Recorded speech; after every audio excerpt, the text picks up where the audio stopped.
An overview of a lifetime enjoying popular music. The first popular music that I can recall being enamored with, I was about 4 years old, and that was Johnny Cash. For most of my elementary school years, I had no desire to listen to anything other than Johnny Cash until fifth grade. This would have been about 1974 when I happened to hear Rock Around the Clock by Bill Haley and the Comets, and I was on a mission to find that song.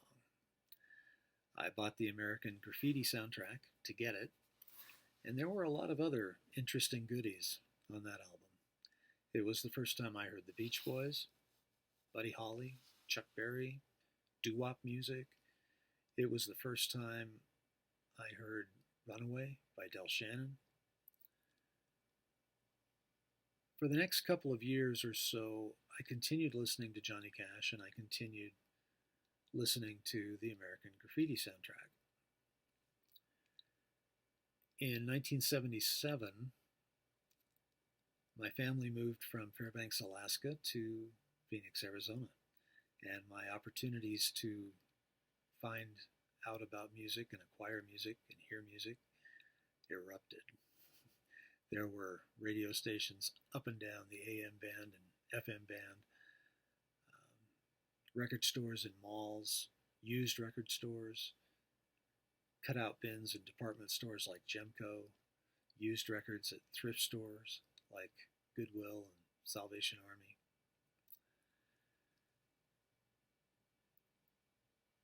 One of the things I was doing was putting the pieces together regarding the music of the past. So I was acquiring more music by the Beach Boys, more music by Buddy Holly, more music by Chuck Berry. And in my travels, I was also finding out about other classic artists.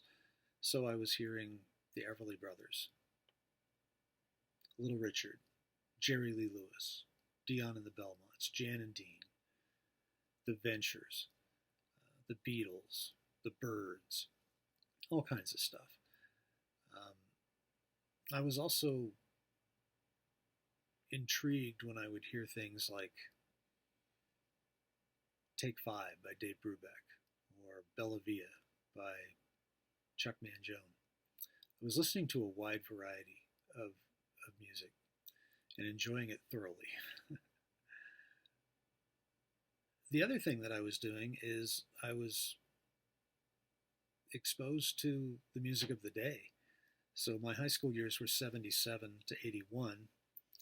I was hearing Billy Joel, the Bee Gees, AC/DC, Styx, Boston, Journey, Christopher Cross, the Eagles, Steely Dan, lots of stuff.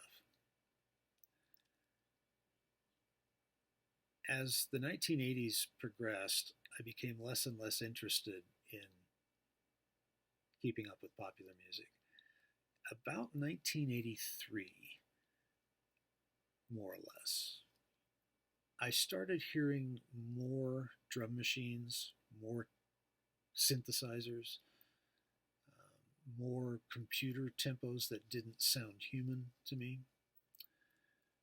Hearing humanity in the sound is a big part of what my brain needs to process sound as actually being music. And production techniques seemed to get so slick as the 80s progressed that it just didn't sound like a reflection of humanity to me anymore, at least not in a good way. By the 1990s, I was being repulsed by gangster rap and grunge, and in particular, a key moment for me was Nirvana. I had some friends who were about 10 years younger than me, and they were trying to get me interested in Nirvana. And whenever I heard Nirvana, I just didn't hear anything that I could process as music. It didn't sound like music to me.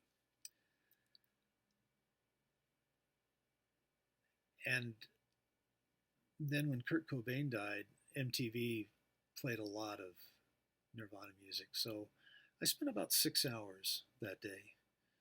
I watched MTV Unplugged, I watched their videos, and I heard a lot of Nirvana music that day. And I just thought if I kept listening, maybe it would start to click with me. I knew I was never going to like it, but I kind of wanted to understand it because prior to that, generally speaking, even if I heard something I didn't like, at least I knew what it was. At least I could process it. So I listened to Nirvana that day for about 6 hours and I finally gave up. And I just had to resign myself to the fact that I'm an old man now. Everything was better back in my day. So I guess that's when I realized I'm old.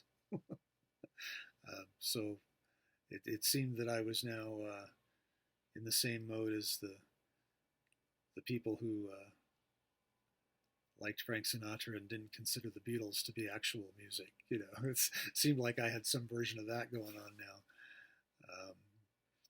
So when I heard Nirvana or Pearl Jam, a bunch of stuff like that, I didn't know what to make of it. And there was almost nothing in popular music anymore that intrigued me. I would acquire new albums by classic artists. I would buy archival releases, things that had been remastered, rarities, collections of classic artists. But as far as new music, I just pretty much wasn't interested in the realm of popular music. There was music that I could find if I had a mind to, like Jeffrey Foskett, Los Straitjackets. There was some stuff out there that was of interest to me, but it was off the beaten path. I wouldn't be hearing it on a radio station. And that's continued to this day. Unless something really kind of reeks of a classic feel, I'm generally just not interested.